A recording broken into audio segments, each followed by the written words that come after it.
Bismillahirrahmanirrahim. Assalamualaikum warahmatullahi wabarakatuh. Pada pertemuan kali ini, kami akan membahas materi tentang penerapan maqasid syariah dalam kebijakan fiskal. Maqasid syariah adalah sebuah gagasan dalam hukum Islam bahwa syariah diturunkan Allah untuk mencapai tujuan-tujuan tertentu. Menurut para pengusung gagasan ini, tujuan-tujuan ini dapat ditemukan atau disarikan dari sumber utama hukum Islam dan harus senantiasa dijaga saat memutuskan perkara hukum. Kebijakan fiskal adalah kebijakan ekonomi yang digunakan pemerintah untuk mengelola perekonomian ke kondisi yang lebih baik dengan cara mengubah penerimaan dan pengeluaran negara yang digunakan untuk menjaga stabilitas ekonomi dalam rangka mendorong pertumbuhan ekonomi. Kebijakan fiskal adalah kebijakan pemerintah dalam memungut pajak dan membelanjakan pajak tersebut untuk membiayai kegiatan ekonomi. Tujuan kebijakan fiskal. Kebijakan fiskal dalam ekonomi Islam adalah sebuah sarana untuk mencapai maqasid syariah.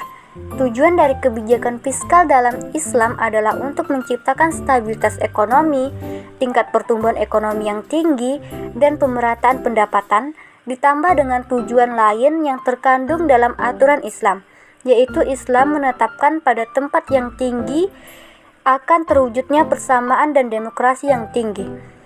Ekonomi Islam akan dikelola untuk membantu dan mendukung ekonomi masyarakat yang terbelakang dan untuk memajukan dan menyebarkan ajaran Islam. Penerapan maqasid syariah dalam kebijakan fiskal. Pertama, kebijakan mengenai belanja negara. Al-Syatibi memiliki pemikiran mengenai asas-asas manajemen belanja negara. Ia berpendapat bahwa manajemen belanja negara harus memenuhi kriteria tertentu. Kriteria tersebut adalah maqasid syariah harus ditegakkan untuk meningkatkan kesejahteraan masyarakat. Lalu, penerapan yang kedua yaitu kebijakan mengenai pajak.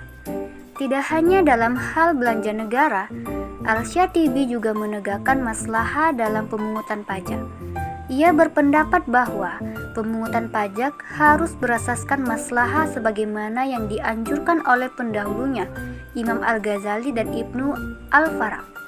Ia berargumen bahwa kepentingan umum atau maslahah bersama adalah tanggung jawab seluruh lapisan masyarakat. Untuk mencapai maslahah bersama, diperlukan adanya bantuan dari orang yang lebih kepada orang yang membutuhkan, seperti bantuan orang kaya untuk orang miskin. Demi memudahkan dan meratakan distribusi harta, pemerintah dibolehkan untuk membangun baitul mal yang bertugas memungut pajak. Dan penerapan yang ketiga yaitu kebijakan mengenai biaya rumah tangga.